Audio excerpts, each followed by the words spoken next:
Reports of an Ethiopian asylum seeker in Essex. He has been charged with 3 sexual assaults. The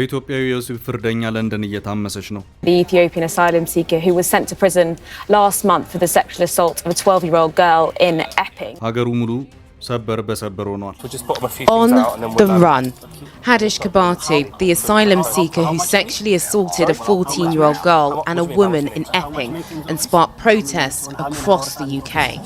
በኢትዮጵያ ደግሞ የዘሪቱ ጉዳይ ሌላ አነጋጋሪ መነጋገሪያ አጀንዳ ከፍቷል። የኢየሱስ ነኝ የኢየሱስ ተከታይ ነኝ ምንም ክርክርም የሚደባበቅም ነገር የለም።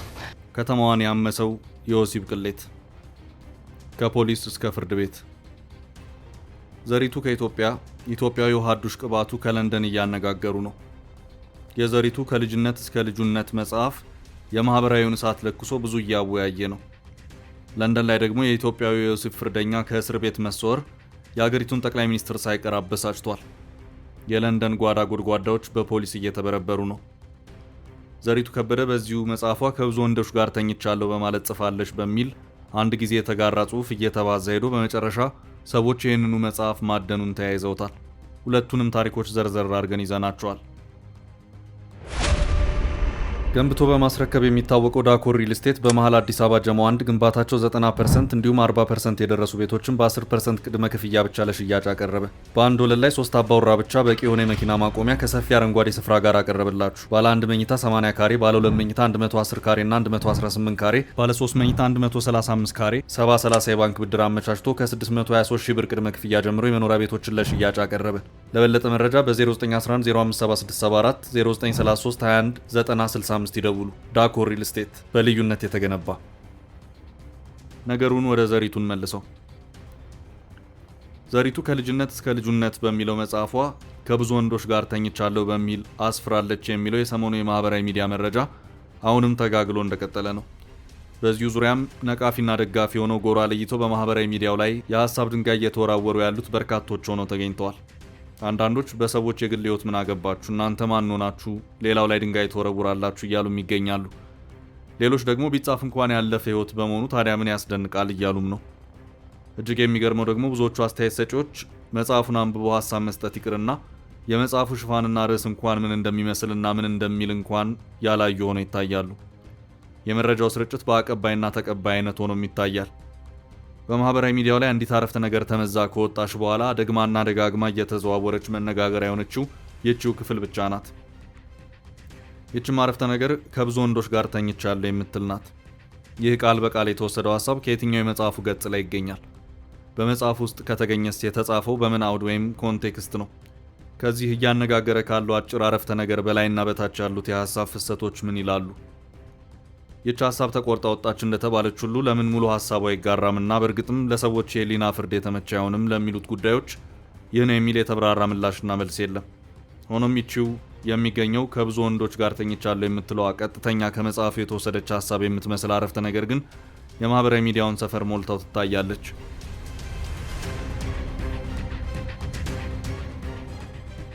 ይቺው አንዲት አረፍተ ነገር እርሾ ሆና ከጻፈችው መጽሐፍ የገጽ ብዛት በላይ ብዙ እያስባለች እያጻፈች ትገኛለች። አሁን እየወጡ ያሉት መረጃዎች ደግሞ ጉዳዩ የከነከናቸው ሰዎች ለመሆኑ ይሄ ነገር በእርግጥ ምንድነው የሚለው ለመመርመር መጽሐፉን አጥብቆ እያፈላለጉ ነው። በዚህቹ ከብዙ ወንዶች ጋር ተኝቻለሁ ከምትለዋ ማህበራዊ ሚዲያውን ካጥለቀለቀችው አረፍተ ነገር ጋር በተያያዘ የዘሪቱ በዚሁ ዙሪያ መጽሐፉን አንብቤዋለሁ ካነበብኩት ላካፍላችሁ በማለት ሐሳባቸውን ካጋሩት መካከል አንዱ የሆኑት ዮናታን ጌታቸው የተባሉ ሰው በፌስቡክ ማህበራዊ ትስስር ገጻቸው እንዲህ ብለዋል። በነገራችን ላይ አሁን ኢንተርኔት ላይ እየተዘዋወረ የሚገኘው ከብዙ ወንዶች ጋር ተኝቻለሁ የሚለው ኮት ቃል በቃል የዘሪቱ መጽሐፍ ውስጥ አይገኝም። እውነቱን ለመናገር መጽሐፉ ይህን ያህል ሱፐርፊሻል አይደለም። ማለቴ ምንም እንኳን ይሄ እውነታ በሐሳብ ደረጃ ቢኖርም ዘሪቱ ሐሳቡን የገለጸችበት መንገድ ግን እጅግ ጥበብ የተሞላበት መንፈሳዊ በሆነ መንገድ ነው። በህይወቷ ውስጥ በእንዲህ አይነት ወይም በተመሳሳይ ድካም ውስጥ ማለፏን ባትደብቅም ከዚህ ተነስቶ ህይወቷን ልቅ በሆነ መንገድ የመራሽ ሴት አድርጎ ማሰብም ትክክል ያልሆነ ድምዳሜ ነው። እንዲያውም ከመጽሐፉ የምንረዳው ዘሪቱ በጣም ስርዓት ያለውን ህይወት እንደመራች ነው። ሌላው ቀርቶ ባሏን በድንግልና ተጠብቃ እንዳገባች መጽሐፉ ይነግረናል። በዚያ ላይ ይህ ነገር በመጽሐፍ ውስጥ ያለው ፖርሽን ትንሽ ነው። አንዳንድ ሰው ሙሉ መጽሐፉ ስለዚህ ጉዳይ የሚያጠነጥን ሳይመስሉ አልቀረም። ምንም እንኳን የመጽሐፉ መነሻና ማጠንጠኛ እውነት ከዚህ ጉዳይ ጋር የተገናኘ ቢሆንም ዘሪቱ ብዙ ጉዳዮች ላይ ያላትን አቋም እንዲሁም ህይወቷን የቀረጹትን የታሪኳን ገጾች ያሳየችበት መጽሐፍ ነው።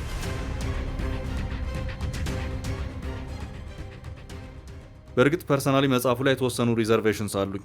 የዘሪቱን ጄኒዩኒቲ እና ኦነስቲ በጣም በወደውም ለሰፊው ህዝብ መናዘዙ ለኔ ከጥቅሙ ይልቅ ጉዳቱ የሚያመዝን ይመስለኛል።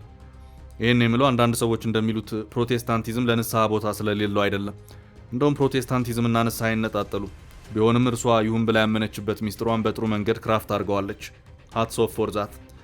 ቀድሞ ስለነበረችበት ቤተ እምነት የገለጸችበትን መንገድ በጥቂቱ ምቾት ነስቶኛል። የመለወጥ ታሪኳንና እውነታውን ከዚህ መንገድ በተሻለ መንገድ ማስተላለፍ ትችል እንደነበር ተሰምቶኛል። እውነቷን ኮምፕሮማይዝ ታድርግ እያልኩኝ አይደለም፣ ግን ከገለጸችበት መንገድ ይልቅ ሰዎችን ኦፌንድ የሚያደርገው እውነቷ እንዲሆን በጥቂቱ ብትፈቅድ መልካም ነበር። በተጨማሪም የአንዳንድ የመጽሐፉ ክፍሎችና የተጠቀሱ ግለሰቦች ከአጠቃላይ የመጽሐፉ ጭብጥ አንጻር ያላቸው አስፈላጊነት ምንም ሊታየኝ አልቻለም በማለት አቶ ዮናታን ሂሳዊ ሀሳባቸውን አስፋፍተው ቀጥለዋል። በዚሁ ዙሪያ በርካቶች ጎራ ለይተው በሀሳብ ፍልሚያ ውስጥ ባሉበት ሁኔታ ዘሪቱ ብቅ ያለችበት ሁኔታ አልታየም። የሀሳብ ፍልሚያውን ዳር ቆማ መከታተሉን የመረጠች ይመስላል። አንዳንዶች ዘሪቱ ብቅ በይና አንድ በይን እያሉም ይገኛሉ። መጽሐፍ ወይም አልበምን ለገበያ ካበቁ በኋላ ለፕሮሞሽን ሊጠቅም በሚችል መልኩ በየሚዲያው እየተዘዋወሩ የማሻሻጫ ቃለ ምልልሶችን ማድረግ የተለመደ እውነታ ነው። ከልጅነት እስከ ልጁነት መጽሐፍ ላይ ይሄ ጉዳይ አልታየም። እንደውም ከዚህ በላይ መጽሐፉን ገበያ ያደራው መሆኑ እየተነገረ የሚገኘውም አሁን የተነሳው አቧራ ነው። የሰሞኑ ሰፊ መነጋገሪያ ከሆነው የዘሪቱ ጉዳይ እንግሊዝን ስላመሰው ኢትዮጵያዊ የወሲብ ቅሌት ጉዳይ እንመልሳችሁ። ጉዳዩ እስከ ትላንት ምሽት ድረስ መላ እንግሊዝን በማመስ የቀጠለ የወሲብ ቅሌት ነው።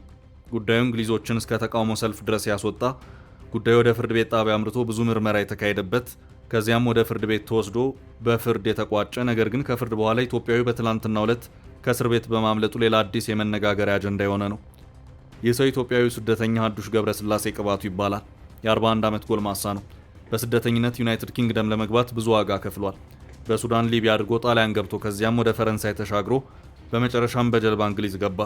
ኢትዮጵያ ውስጥ የስፖርት አስተማሪ እንደነበር የሚናገረው ሀዱሽ ይሁንና ዩናይትድ ኪንግደም ገብቶ የፒንግ በተባለች ግዛት ውስጥ ከሌሎች አፍሪካውያን ስደተኞች ጋር አብሮ በስደተኞች መጠለያ ህንፃ ውስጥ መኖር በጀመረ በጥቂት ቀናት ውስጥ በታዳጊ ተማሪ ላይ ፈጸመ የተባለው የወሲብ ትንኮሳ ግን መላ እንግሊዝን አናውጧል። የሚገርመው ሀዱሽ ይህንኑ የወሲብ ትንኮሳን ፈጸመ የተባለው ወደ ዩናይትድ ኪንግደም በገባ በ8 ቀናት ውስጥ ነው። ትንኮሳዎቹንም ማደረሰ የተባለው የትምህርት ቤት ጓደኞች ተሰባስበው ተቀምጠውበት በነበረው የኤፒንግ የከተማ ማዕከል ነው። ሀዱሽ ተቀምጦ ወደነበሩ ለአቅመ አዳም ወዳልደረሱ ተማሪ ልጆች በማምራት 2 የ14 ዓመት ታዳጊዎችን እንደነካካ፣ በዚህም ሳያበቃ ከእናንተ ልጅ መውለድ ፈልጋለሁ በማለትም ወደ ሆቴሉ ጭምር እንዲመጡ እንደጠየቃቸው በፍርድ ቤት በነበረው ችሎት ክርክር ወቅት ተመልክቷል። ከዚሁ ጋር በተያያዘም ሀዱሽ በ14 ዓመት ታዳጊ ልጆች ላይ ወሲባዊ ትንኮሳዎች በመፈጸምና ህጻናትን ለወሲባዊ ድርጊት ማነሳሳት የሚለውን ጨምሮ 5 ክሶች ቀርበውበት እሱም ሁሉንም ክዶ ሲከራከር ከርሟል። ተፈጠረ በተባለው ድርጊት ክፉኛ የተበሳጩት የከተማ ነዋሪዎች ሀዱሽና ሌሎች አፍሪካውያን ይገኙበታል በተባለው የስደተኞች ማረፊያ ህንፃ ዙሪያ በመሰባሰብም የተቃውሞ ሰልፍ እስከ ማድረግም ደርሰዋል።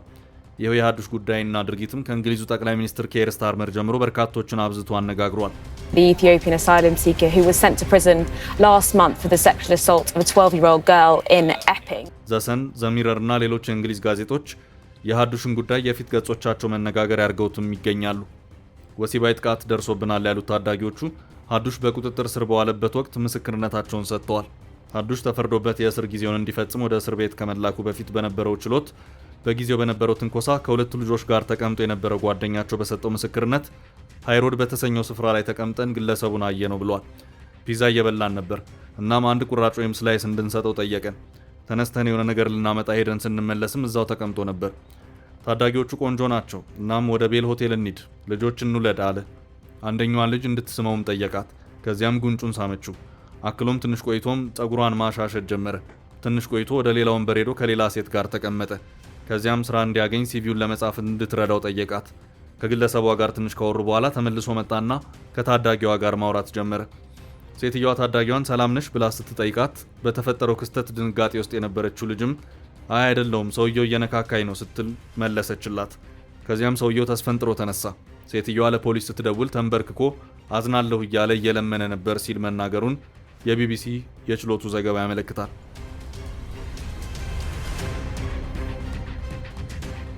ይህች ለፖሊስ የደወለችው ሴትዮ ለችሎቱ በሰጠችው ምስክርነት ሀዱሽ እያናገራት በነበረ ወቅት እጁን የግራ ጭኗ ላይ ያሳርፎት ነበር። እጁን ገፈተርኩት። ከዚያም ቆንጆ ነሽ፣ በጣም ቆንጆ ነሽ አለኝ ብላለች። መነካት አልፈልግም አልኩት ብላለች። ሆኖም ግለሰቡ ሀዱሽን ልትረዳው ፈልጋ ኢሜይልና ስልክ ካለው ሲቪውን ልታስተካክልለት እንደምትችል የነገረችው መሆኑንም ጠቁማለች። ምንም እንደሌለው ሲነግራት ማስታወሻ ልትገዛ ሱቅ ደርሳ ተመልሳ ስትመጣ ልጅቷን እያናገረ እንዳገኘችው አስረድታለች። ምን እያደረክ ነው ስትለው መጀመሪያ ልጅቷ ፈልጋኝ ነው አለ። ከዚያም ልጅቷ ሌላ ምላሽ ስትሰጠኝ ወደ ፖሊስ ስደውል ስተት ነው ልሄድ ነው እያለ ነበር። ከዚያም ሮጦ ሄደ ብላለች። ከብዙ የክርክር ሂደት በኋላ ሀዱሽ ባለፈው መስከረም ወር ተፈረደበት። በቀረቡበት ክሶች ጥፋተኛ የተባለው ሀዱሽ በመስከረም ወር አጋማሽ ላይ የ1 ዓመት እስርና ወሲባዊ ጥቃት እንዳይፈጽም ለመከላከል ለ5 ዓመታት ማንኛውንም ሴት እንዳይቀርብ እግድ እንዲጣልበት ተደረገ። በተጨማሪም ለ10 ዓመታት በወሲባዊ ጥቃት ፈጻሚዎች መዝገብ ላይ ሰፍሮ በየጊዜው እንዲፈርምም ጭምር ትዕዛዝ ተላልፎበታል። በዚህ መሃል ግን ሀዱሽን በተመለከተ ትላንት ምሽቱን የእንግሊዝ ሚዲያዎች በሰበር ዜናዎቻቸው በድንገት አጥለቀለቁት። ይኸው ሀዱሽ እስር ቤት የለም በስህተት ተለቋል የሚል ዜና ነው። ኢትዮጵያዊ የወሲብ ፍርደኛ በስህተት ከእስር ቤት ተለቆ በፖሊስ እየተፈለገ ነው የሚሉ ዜናዎች በስፋት ታይተዋል። ሀዱሽን በየጎዳናውና በየስርቻው ከመፈለግ ባሻገር ሀዱሽ እንዴት በስህተት ከእስር ሊለቀቅ ቻለ የሚለውም ጉዳይ እንደዚሁ ሌላኛው አነጋጋሪ ጉዳይ ሆኗል።